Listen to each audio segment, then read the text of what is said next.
All right, guys. Hello, everyone. Welcome to the Occasional Barista. I'm Chris, and today we have a special guest. We're out in an undisclosed location in LA, but we are joined by Chris McColl.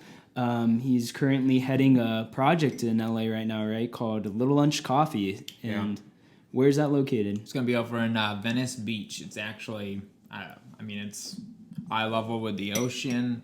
We're right up the street from it, just off kind of the spillway where Abbot Kinney ends, towards the beach. Yeah, so, yeah. And I remember I got to visit the location because it's currently getting built. You guys are like 4 months? Yeah, right now the rough estimate, we're about 3 to 4 months out. So, it's tough. It's structural construction, and there's so many different, checks and balances that essentially has to pass through. So it could be sooner, it could be later. It really depends with these holidays. Yeah, but I would never forget, though, we were able to walk, just to grab a quick bite. Of course, during these times, you got to go and get a quick bite, and we're walking through the streets, and literally, they were like 5 minutes into the walk, you already see like the Venice sign, like right there. It's walking distance from that sign. Oh my gosh, you guys have a killer location. Prime location. I grew up watching a lot of stuff that was filmed and shot in Santa Monica and like the Venice areas. Like grew up watching Rocket Power, and they've based all that out of Santa Monica and the Venice area. So it's cool seeing stuff that they've modeled it after.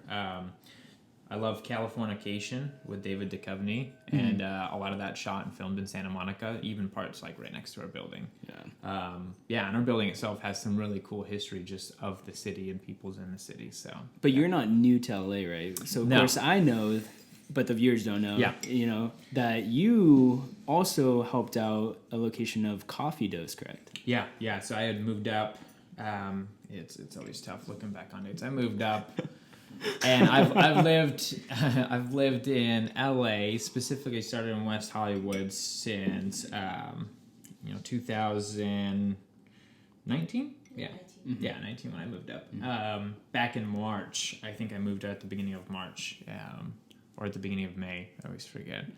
It was a blur. That whole year of work and life, and just like it really flew past me. And there was a while after Coffee Dose and after my first year in West Hollywood where I was really examining, do I want to stick around in LA? Because I never thought it was for me, and I had only spent the last almost 18 years in Orange County, just bouncing around in every city down there. So I was ready to call it quits on California until I landed in Santa Monica, which, is just an interesting story in itself.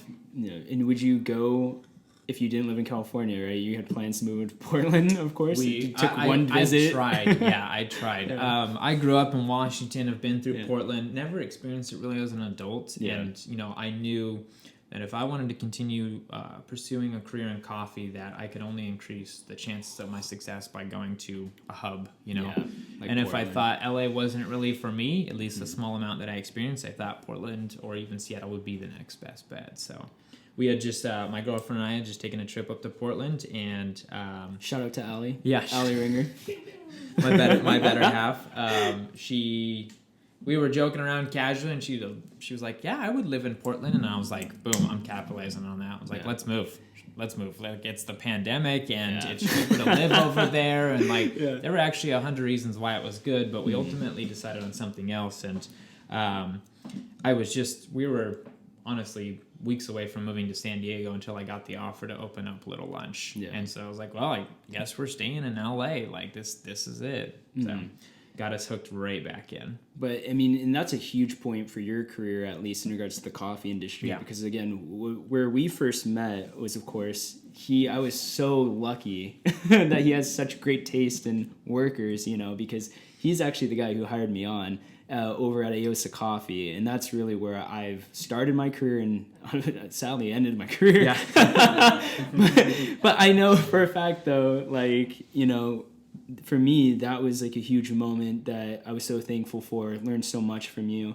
And again, what this whole podcast is about, and again, some of the questions they're asking you is basically, where did we start off even before the industry? Because the episode before this, I was talking to the listeners basically about my own story, how it was basically, for me, I couldn't stand the taste of coffee like many others, and it took day after day stuck in the Starbucks, forced to buy the cheapest thing on the menu, and finally coming around to it. So I'd be really curious just to hear, you know, what got you just started as like, wow, you know, look how far you're at looking back. Like, what was that first initial moment where like coffee's pretty good? Yeah, I had to. I actually recollected this memory just recently because a potential investor asked me the exact same question. Now, what was the exact moment where you're like, coffee is more than just, you know, this thing that I had a preconception about? And I think where I first had a different level of appreciation for it, other than it just being a vessel for caffeine, like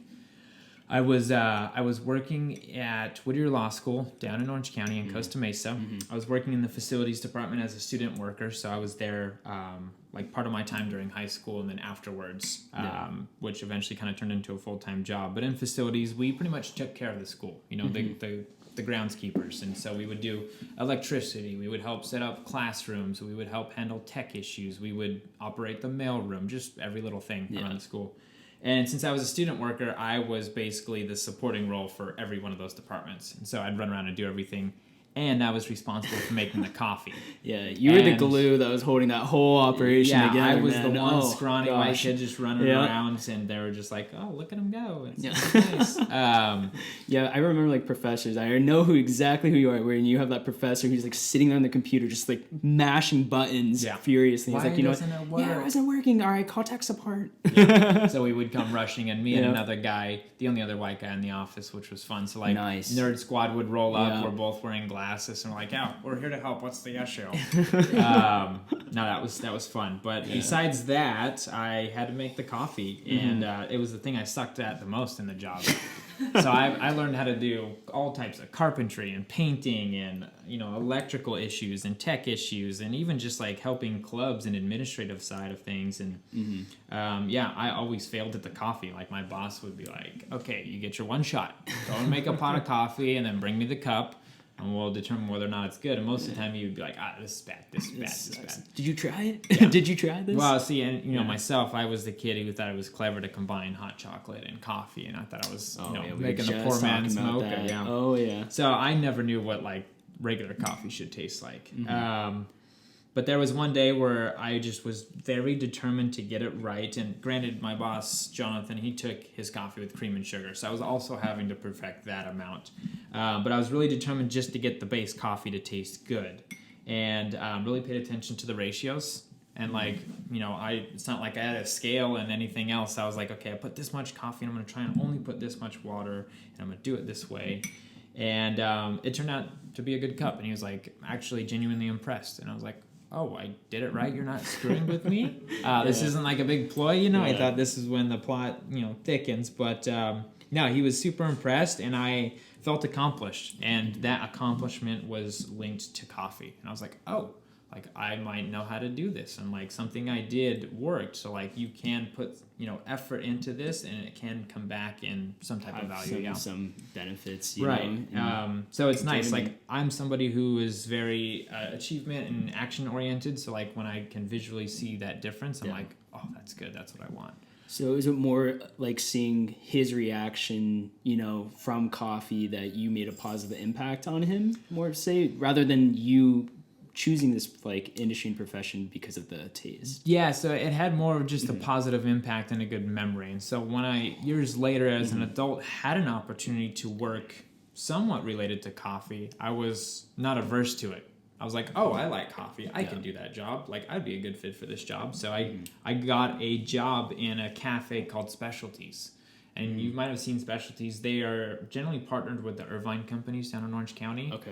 And they essentially have these equal relationships where a lot of big corporate buildings will pop up, which are owned by the Irvine companies. The Irvine company then says, "Oh, we need a Specialties location to open up here to serve all these people," and kind of create a hub. And so Specialties was like, you know, just like typical white people cafeteria food, like sandwiches and bagels and cookies and soups. And then they were also partnered with Peet's Coffee. Yeah. Okay. So when I first took that job, I thought, okay, I'm just going to be, you know, a server / cashier. I've done this before.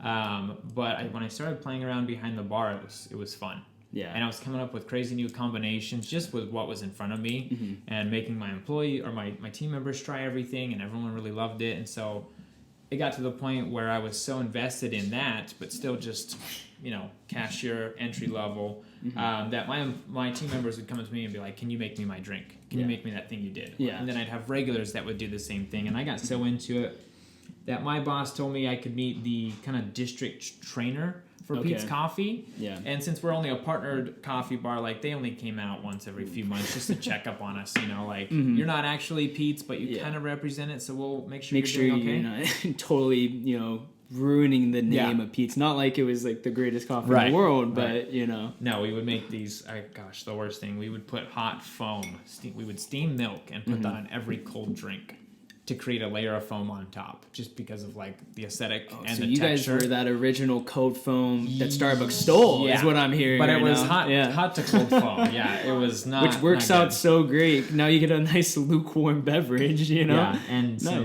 diarrhea to go with it. So, which is what you go to Peet's for. Pretty much, yeah, jet fuel. Yeah. But yeah, I got to meet this trainer, and it was kind of influential because at that time, I didn't think that I could continue doing what I was doing for the rest of my life. Yeah.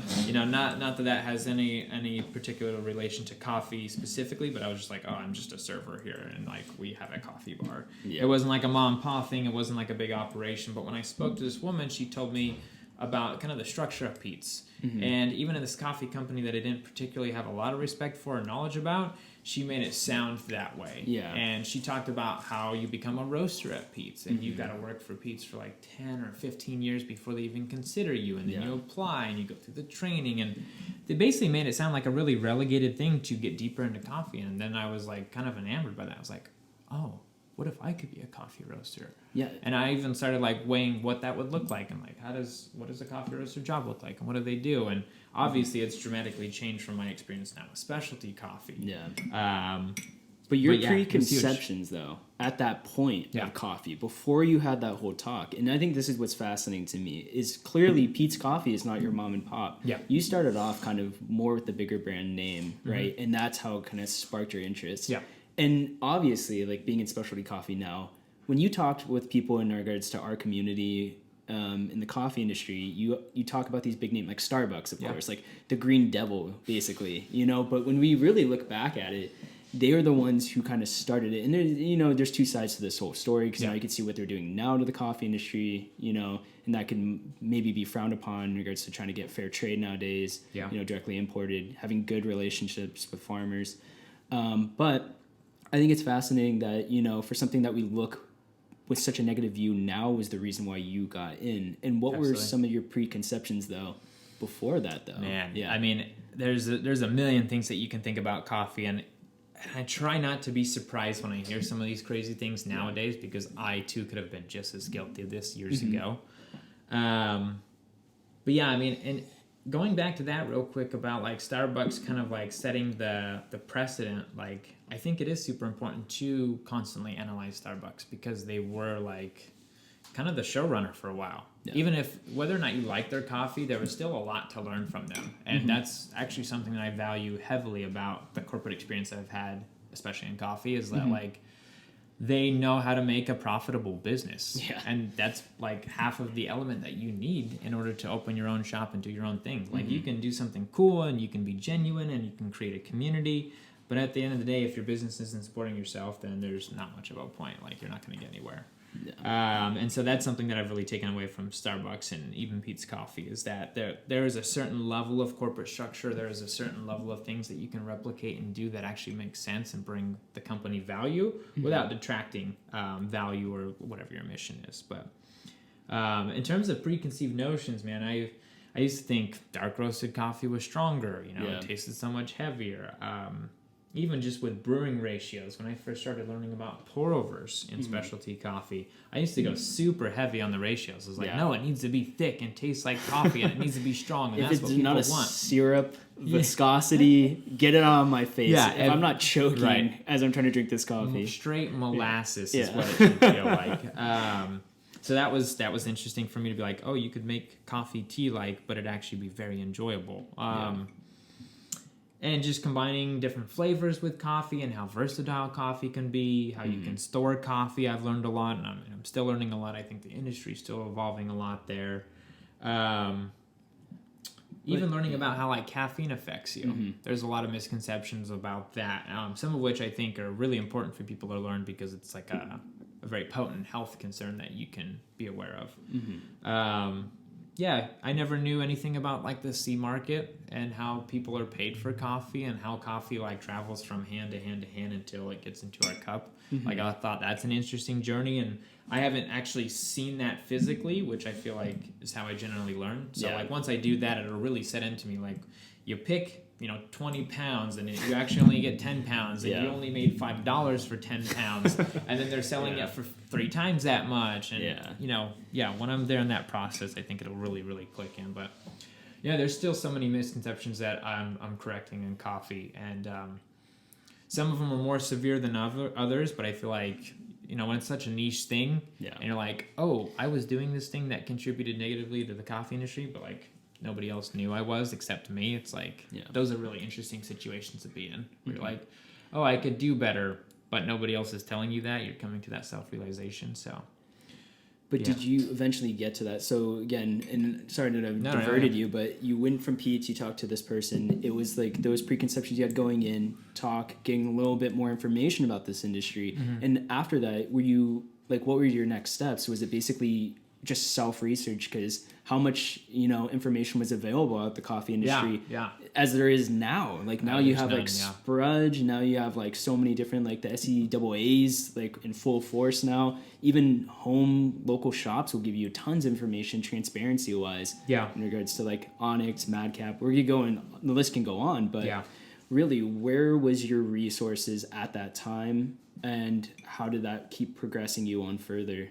I'm very much a self-taught barista because from my experience when I was first getting into the industry, and more so in the specialty coffee side of things, it was very pretentious and very, very limited. So like I couldn't walk into a shop without feeling like I was going to be judged for how I said my order and how I communicated with the staff, for sure. Oh, without a doubt. And then, of course, you have just other social pressures, like you have 100 other people in line behind you and around you waiting for coffee, and you're nervous about that as well. So yeah, I sought information myself, and I know even at that time, early on in my career, I didn't know about Sprudge or the SCA. And while I think they do provide value to the industry and have definitely attributed to growth, like they still have a lot of room to grow. There's still a lot of, there's no information to help people who were in my shoes. Like, what do you do when you're a baby barista and you want to make it a career? Essentially. So after specialties, that only lasted for a while. I ended up like transferring to another location that was really far, and they promised me, promotions and more money, and stuff fell through and never really happened. So I was like, okay, well this isn't fun anymore. And I actually got a really good opportunity in finance, so I wasn't, at that time, I wasn't sure that coffee was what I wanted to do by any means. I didn't think it was a feasible journey. Yes, I heard these great stories of roasters at Peet's Coffee, but I was like, oh, I'll never get that. Like, she just told me how, like, what the barrier to entry is. Just and, like, dangling in front of your face. Like, you're right there after 20 years, After 20 years of being a barista, then you can roast. You could touch a green bean, right? So I knew no idea what the steps to success were for that. So it's not like something I seriously considered. And I always thought working in coffee was just something that I would do temporarily as like a step to something bigger and better. I got a finance job. I was making probably the most money I've ever made as an adult this far. But I got let go after 3 months because I just wasn't cut out for the position. It was pretty cutthroat, and you were selling people really bad leasing terms on equipment and things like that. So like, if I would have ever completed any deals there, it would have sucked because I probably would have hurt some people in their financial situations. Just ethically. So some ethical issues for sure. So plenty of money to be made, but it just wasn't for me, and it showed, and so they let me go. And after that, I was struggling to figure out what I wanted to do. Couldn't even find work at that time. Was just in a tight situation, and I had a friend who was like, I work at a Starbucks cafe, and it wasn't just regular Starbucks, it was a Starbucks inside of Barnes and Noble. Oh, right. Which is a notch above, different dichotomy. Oh no, it's not. No, it's worse. It's worse. Just like specialties is with Peet's. It's like when you're a licensed or partnered bar, you are going to make certain adjustments to the standards in the business and the way things operate. And a lot of those licensing and partnership deals, they're very limiting. They don't want you to have all the same stuff because they don't want you to be as good as them. Mm-hmm. If you're pulling business away from the Starbucks that's right around the corner, that's a problem. That's a hurt. Yeah, it's definitely hurting them. So, so definitely worse. Starbucks at Barnes & Noble was worse. And they did things a lot differently, but I got a job there and eventually turned into full-time. And I hired a barista there named Michael Foss. I was an assistant manager and had a hand in hiring him, so I can't take all responsibility. But I met Michael Foss. Michael was an interesting guy because he was like the only person who had any similarities like me. And so we could connect right away and got to chatting. And he told me that he spent some time growing up as a barista in Australia. And I was like, wait, so you're a serious barista. It's like a serious coffee maker. What's that like? Tell me that journey. He goes into it. I'm enamored. I love the romanticized story about anything. And, he's like, yeah, there's specialty coffee out there and it can be so good and it can taste like this and be these things. And I was like, really? Where can I find this? And all the while we're just leaning up against the bar at Starbucks. It's slow. We're drinking the espresso by itself. It's absolutely miserable. But I'm trying to find some validating factor, something that redeems this espresso. And I'm just like, I really need to find this specialty coffee, and see what's good, right? Mm-hmm. He told me about a shop that was over in Anaheim called Ink and Bean, later which he ended up working at, which was pretty cool. And that was kind of one of the... That was when I became aware of specialty coffee. And really quick, it became a term that I could seek out. For those of you who might not know that name, Michael Foss, it's basically he's a roaster over at Black Ring Coffee right now down in Long Beach. Yep. And I've been so thankful to have had some relationships in regards to AoSA Coffee and Black Ring collaborating on a few projects here. But Michael Foss also started his own roasting basically company called Slow Bar Coffee, which is absolutely fantastic. Some of my favorite, I think it's the Tanzania that he's been able to source has been absolutely fantastic. So really, I mean, the guy, the head that he has on that guy is crazy, dude. Yeah, he's got a really interesting story. He would make just as not, if not better of a candidate for this podcast. But besides me, probably your best hire. Honestly, obviously was a catalyst in my journey for sure. So, he kind of pointed me in the right direction. And after I spent a lot of time at the Starbucks there, ended up it was at Fashion Island, and so they had a real Starbucks there. So one day we were out of product at Barnes & Noble Starbucks because honestly, you order directly from Starbucks, which is weird. So you're calling up the Starbucks headquarters and you're like, hey, we're a licensed partner bar number, blah, blah, blah. We'd like to place our order. So I'm ordering our syrups and all that stuff, right? Yeah. They give you quantities. So they would cap you at a certain amount of syrups. So if we're selling through holiday drinks like hotcakes and then it's we don't have any more, we ran out, because they want to make sure that the Starbucks there could get that leg up in the competition. Mm-hmm. Ultimately, I went to go borrow some product from that Starbucks, the formal Starbucks location, and I was talking to the manager there, and she's like, we really need people. You're already an assistant manager. We can start you so much higher, and you get the benefit, and you get these perks. I'm like, and I was so pissed because I was like, wow, I've been working at this Barnes & Noble, and I should have just been working at a real Starbucks. Yeah. I really got to see what the differences are just in that conversation with her. Mm-hmm. So I pretty much immediately took that job, and within a week was transitioning out of Barnes & Noble. And at the time, I had also picked up another job managing a pizza place in the same shopping closet. So the pizza place wasn't really working out, and I wanted to put more time into Starbucks because they were paying better, and things were just new, and it was exciting, and a lot more of an evolving opportunity for me. Mm-hmm. They ended up doing some cool stuff too. That location was going through different pilot phases, and one of them was they were going to stay open later and start serving beer and wine. Oh, so I had a little hand in being able to serve that and see what that was like. What year is this, by the way?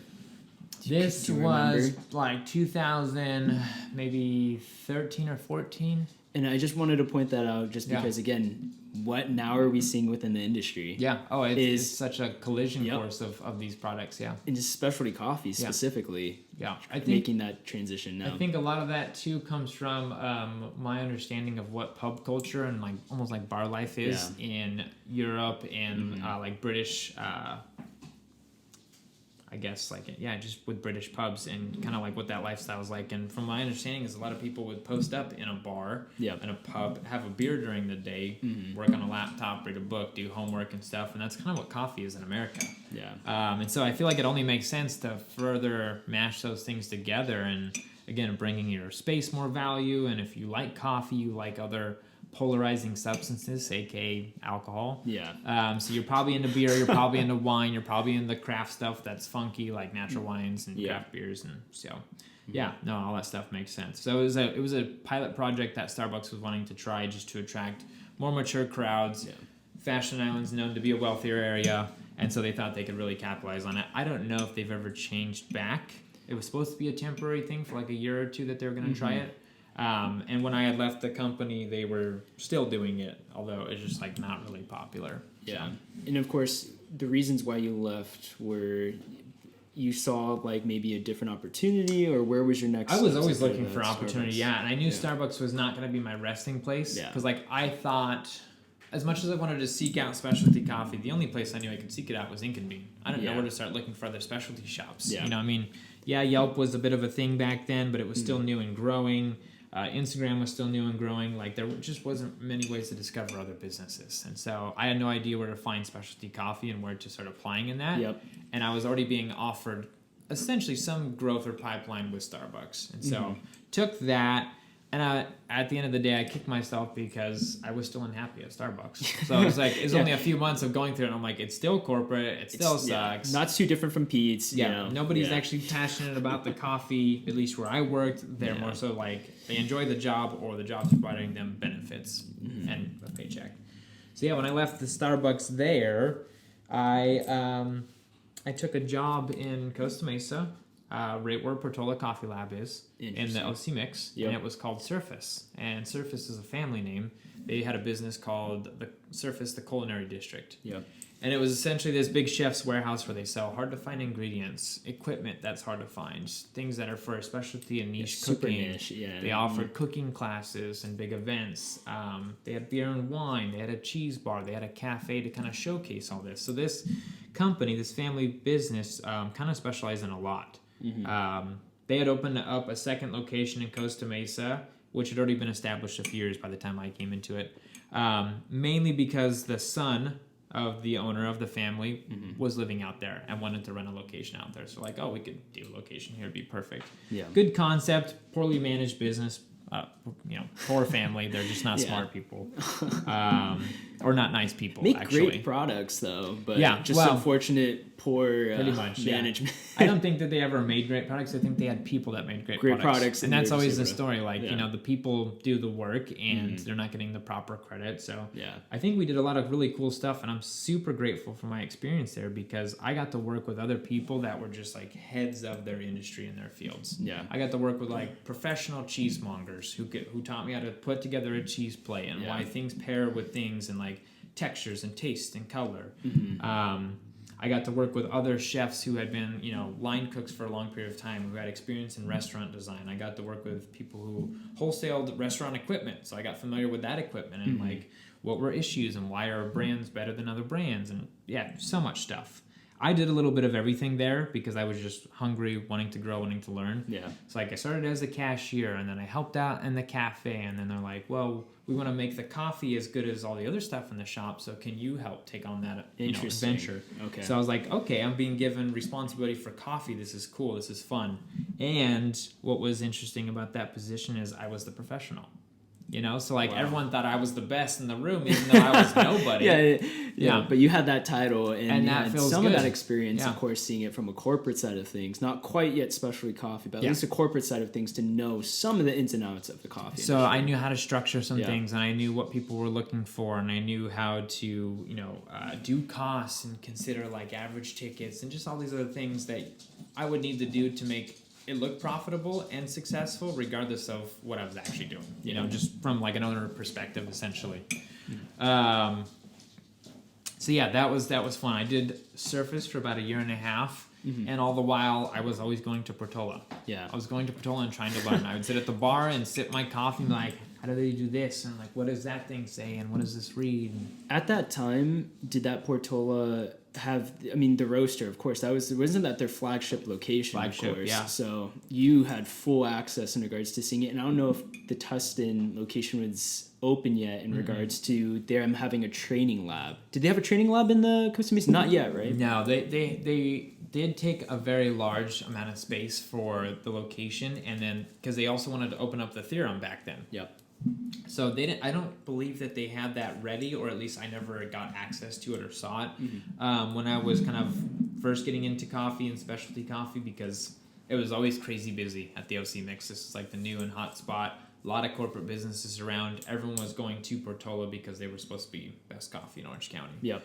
And a lot of people had no idea what specialty coffee was. So it's super interesting, even just being in that environment. You know, it was like Wild West. Just seeing how they interacted and prices people were paying and the conversations that were being had. Was this before or after 2015? Because 2015 was the year they finally managed to achieve Roaster of the Year. It was before this. It was right before this, right? I think it was like right before it, yeah. Or possibly even the same year and they had gotten it later. But I knew that they didn't have that allure yet, because once they got it, I remember them being like 2 or 3 times as busy. And it almost exploded. Like, impossible to get coffee there. And I think perhaps, I don't know if they are completely self-funded. I think that's where they got, other partners or investors or other money to grow and really started expanding. So, I would just sit at the bar and just watch baristas, because I feel like I couldn't actually communicate or conversate with them. Yeah. And I feel like they would treat me like an idiot. So I even went and applied at Portola at one point when I was going to leave Surface. I was like, I want a coffee job.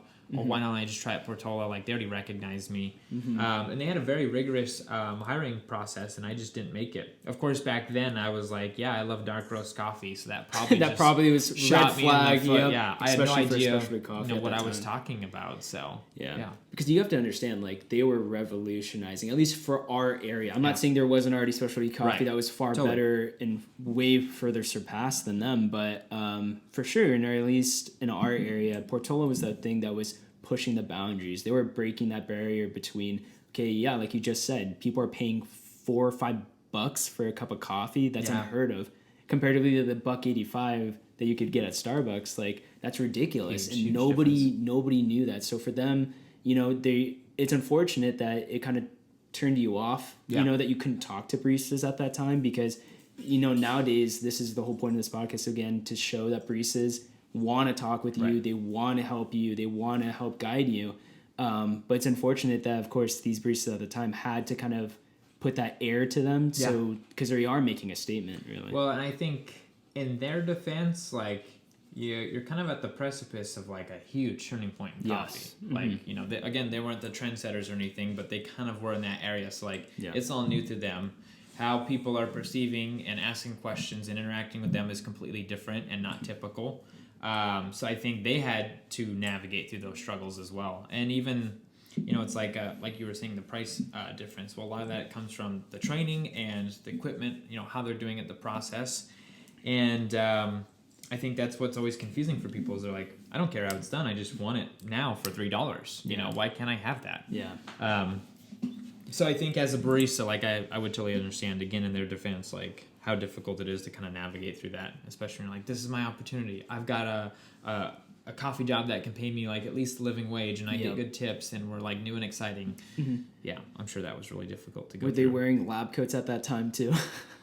They took them off pretty quickly. Yeah. When they first opened and I saw it, I never got to experience or get served by the lab coats, but those disappeared pretty quickly, because I think before they got Roaster, they got all this huge press and feedback and stuff, because they were just so new and trending. And I think there was a lot of negative feedback about experience and customer experience and the pretentiousness of it. So But at least they heard, wow, the lab coats were a bit much. Like, we get it. You guys are pushing it, but lab coats was a bit much. But I still never forget it. And you can look it up online. The photos of them in lab coats were so incredible. Good. Now looking back on it, and I'm sure people nowadays, the coffee industry expanded so much that, there's probably 5 or 6 different shops where you have lab coats. I went to a small seminar with Jeff Clinard, owner and operator of Barista Coffee. Oh, Barista, He was a big part of starting Portola, and he in this little seminar where he was talking about his experience opening Portola, you know, he definitely pulled a lot of jabs at the Coats. Yeah. You know, he was like, yeah, worst move. Like, we moved on from that pretty quickly. Like, it was not the brightest. Like, we thought it was funny, but it only really added to the kind of that pretentious layer. So, yeah, I think most of them recognized lab coats are not the way to go. Yeah, dude. Aprons are bad enough at times where you don't need more fabric on you as you're running around with hot water. Yeah, trying not to be a snob enough to people, yeah. Yeah. But you tried applying, got denied. Yeah. And then after that, though, you already left Surface? And after Surface, I went to AoSA. Wow. So I was working with someone at Surface who was just as kind of disgruntled as me, you know, pay ceilings were really low, a family-owned business. They didn't really value us that much. The family was really rich and wealthy, but they weren't willing to bump up their employees, you know. And I know ownership was paying salaries for themselves. Mm-hmm. So yeah, we were kind of over it. And by we, I meant myself and one other individual who was like, she had a lot of experience. She had been around the block in terms of just working as an adult for quite some time in different respective fields. And she was in a situation where there was her boss, the head of the cheese counter at the time. Yeah. Kind of a douche, kind of pretentious. Wasn't doing things by the book like he should have. Yeah. Possibly stealing. And she had been like trying to figure it out and report him and trying to like get the situation fixed so that she could have a better opportunity. Mm-hmm. And that wasn't really going to work. So she's like, okay, I need to go do something on my own. She found AoSA. Oh, okay. And she has some cafe experience, I believe. Yeah. And he wants some water. I appreciate that support. We're dealing with a little bit of a catastrophe right now. Yeah. So yeah, Ingrid was she had gotten the position at AoSA, and she already knew I had all the experience in coffee. Okay. And knew that she would need somebody that knew coffee, at least to a degree. And she was like, well, you're basically already a manager here. Would you want to just come and be my assistant manager? And I was like, done. Yeah. I was looking for any opportunity to get out of Surface because we had the conversations about money, about roles, about what this company could do as a whole. And then the ownership just like in one ear, out the other. Yeah. They're like, oh, can you get up and make me another espresso? That was really good. And I was like, okay. I quit. Yeah. You know, so that gets annoying fast. Absolutely. Yeah. And I thought, okay, as an assistant manager in a smaller business, which would be my first time working for such a small business, AoSA, I was like, you know, it'll be a totally different experience. Yeah. Which it was. It was. Yeah. It was a completely unique experience. Definitely different than obviously the corporate level Peets and the Starbucks and stuff that I had experienced up until that point. So I kind of used those platforms and those learning phases to like guide me through AoSA and navigate specialty coffee. So. And again, like, since it's really great to hear, of course, like, and I really hope listeners took away from this whole story is basically the starting point from you. Again, it was not even remotely close to coffee as a job over working as a, you know, with the university almost, you know, a school, basically making coffee for your boss out of probably what was a Mr. Coffee to where you're at now, which is what I'm trying to portray to people as showing like you don't need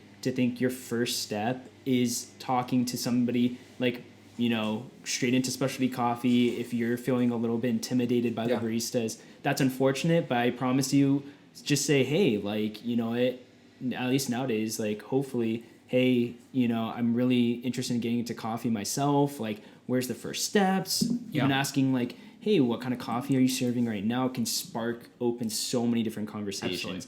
And it's interesting, and hopefully people will slowly start realizing, we're not the same, you know, coffee industry that we were during maybe those Portola's beginning days where, you know, we're trying to make a name for ourselves. We've slowly started that process, and now hopefully a lot of people feel it's a lot more open of an industry and a lot more viable of an industry to get into. Yeah, I mean, we're constantly changing that perspective, and I think the biggest thing that needs to change now is just baristas need to take shit more seriously. Yeah. You know, I encounter too many baristas that are just absolute slobs or like don't take pride in their work. And that's fine. Like, there's a certain level of like effort that you can put into a job. I don't think anyone should ever put in just the bare minimum. And if you are, like, maybe you shouldn't be at that job. Yeah. I know that's hell of a lot tougher to say than actually do, especially nowadays. But I think it's huge, especially with a job that requires you to be like, on and present and fostering community and an experience for people. If you really can't show up and do that, then you're going to hurt those people, that job, that business, and that industry. And that's what we face a lot right now is, pretentious baristas or people who don't care and are not trying to really give you that experience or, spark or garner an interest in education of coffee. Yeah. We're not changing those perspectives. So I think that's the hugest thing that would need to change first. But yeah, I mean, I think everyone's first experience with coffee is different. Like, I think you have to taste everything. No one's like, if someone asked me, like, how do I get into coffee? I was like, what are you most interested in? Yeah. Do you want to learn how to make pour-overs? Do you want to get behind a bar and make an espresso? Like, what is the most interesting to you? And just start there. Yeah. Find somebody, have a conversation, ask for some help, watch a video. Yeah.